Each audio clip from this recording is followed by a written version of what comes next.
We're live. So is this All right, we are live. Okay, everyone, we're gonna talk about just some of the mazes at Not Scary Farm 2018. Introducing ourselves, this is the Eat the Magic channel, and y'all remember Jared the Greek. everyone? Sorry, I'm not all fancy. I'm like some fancy cats. Well, I had my hair done today, so I might as well just make the most of it. I'm a feline inspector, so yeah, let's just talk about Scary Farm and just a couple of new mazes. So we're probably just gonna just review each maze as we go. We have annual passes for Scary Farm, so let's talk about their newest maze, the Depths, Jared. This was an interesting one, and I think mainly because this year when we went for during the summer, we got the chance to check out the Iron Reef, which is the ride that replaced the dinosaur ride, and it's a marked improvement over Broken Dinosaur Ride.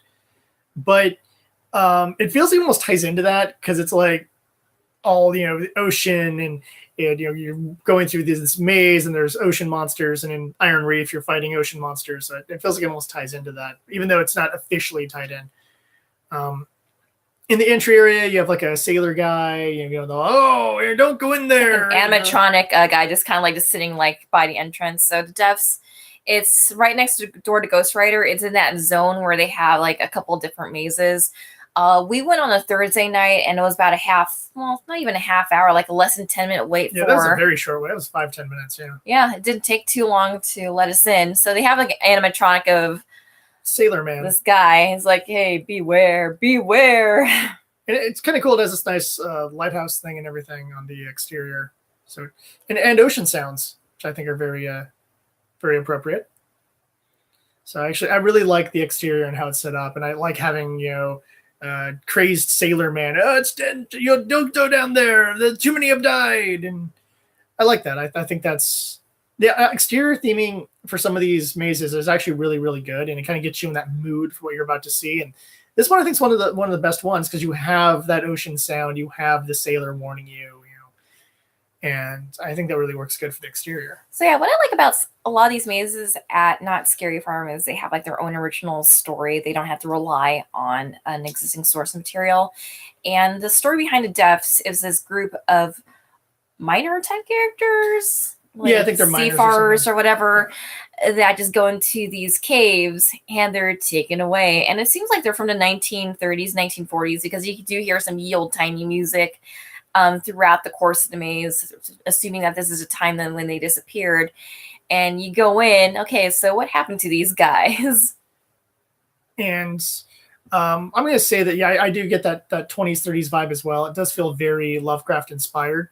That's what I liked about this maze. It just feels very Lovecraft. And towards the end of the maze, you do see like a dark one, question mark? It's some sort of ancient being that's in the water. So Cthulhu, Dagon, probably their own original thing, but I think it's supposed to be generally based off of Cthulhu and Dagon. Just like even the creatures, the monsters in the maze, you definitely see things, crab monster men, people. I don't know a proper term for those, and some that kind of look like the hybrids from anyone who's familiar with Shadow over Innsmouth.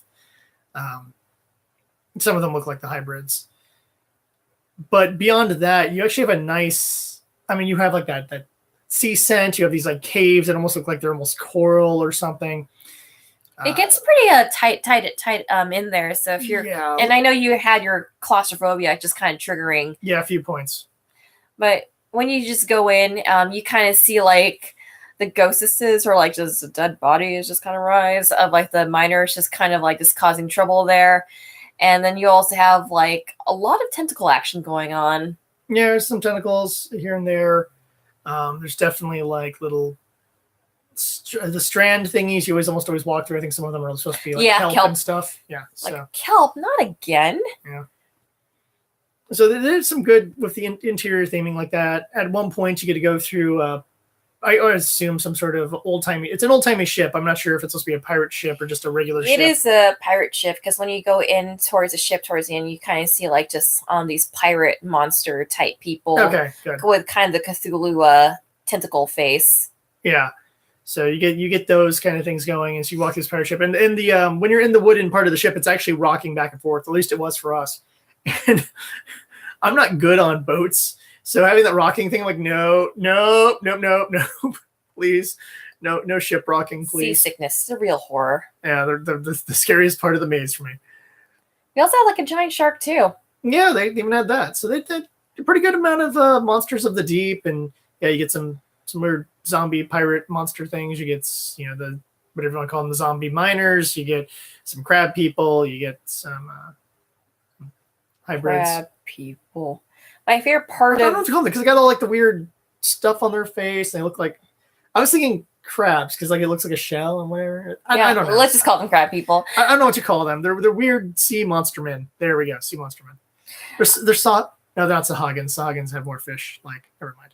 So my favorite part of the maze was there's this section where it looks like you're kind of like in like sort of waist deep in this bog, and there's like all this lighting effects to just kind of make you feel like you're kind of just waist deep in like this area of the cave where you're just kind of in the water, but you're not in the water. And the way they do the lighting effects is it's pretty awesome. And then you just, because you kind of feel like you're in this cave with like just water up to your waist, but you're not wet or anything. Yeah. And then you have like all these sea creatures just kind of just coming from nowhere because you have all this light and all this fog on you.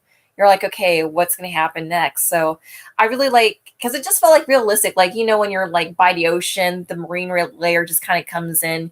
It's not always a clear day at the beach. It's that they did good with the fog effects as well too. And I mean, look, not Scary Farm is like 50% fog to begin with, but it works really well in there because it has that weird, creepy ocean kind of. You need that like mist coming off the waves and what have you, and they did a good job with that.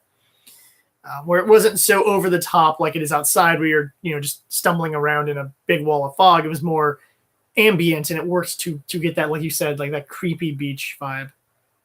Overall, I really enjoyed the deaths. I think it's going to be around for a while. What did you think, Jared? I liked it too. I'd like to do it again just to see if I can see more, despite like the rocking ship and some of the tight corridors. I still want to check it out just because I really like it. Plus, like I said, it reminds me, it feels very Lovecraftian, and I do dig that because he had a lot of stories about the sea. I mean, when you live in New England, you're surrounded by it basically. So of course you're going to have some stories that tie back to the ocean.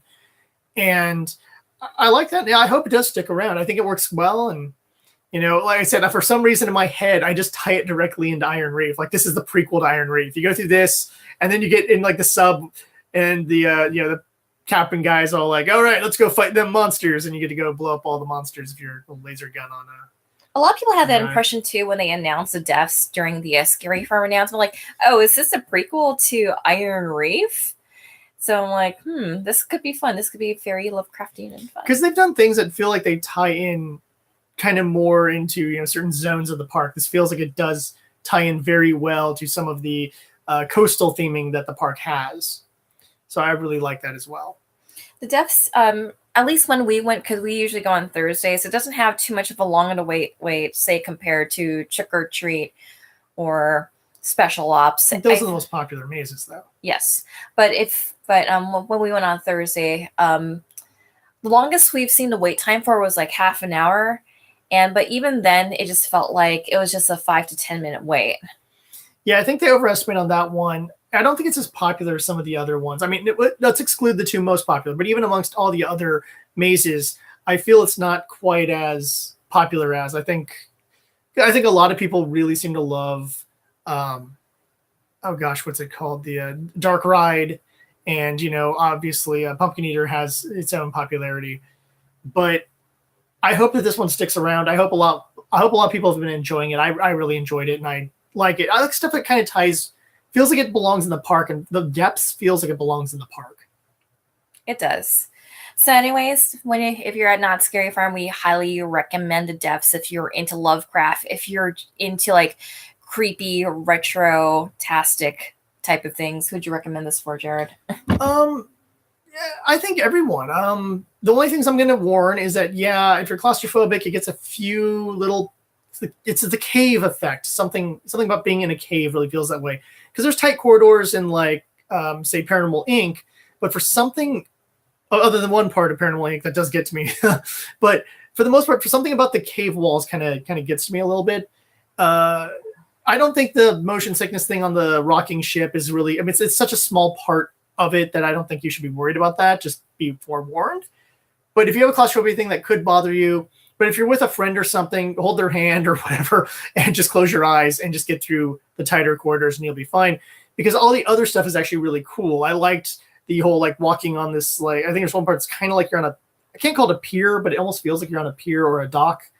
You know, you have all these cool set pieces that I really like that a lot of other mazes rather don't have because they're set in a house or a barn or whatever. This had, you know, your cave part, your ship part, your kind of by the shore part. And I liked that aspect of it, being able to have more set pieces. Oh, So, you also had a giant shark at the end. I love that. mm-hmm. I need a selfie with that shark next time we're there. Then I can be, smile, you son of a bitch. Click. Selfie. Anyway. Just don't jump that shark. This is true. And we're just on our first vlog for Scary Farm. Let's not jump to shark too fast.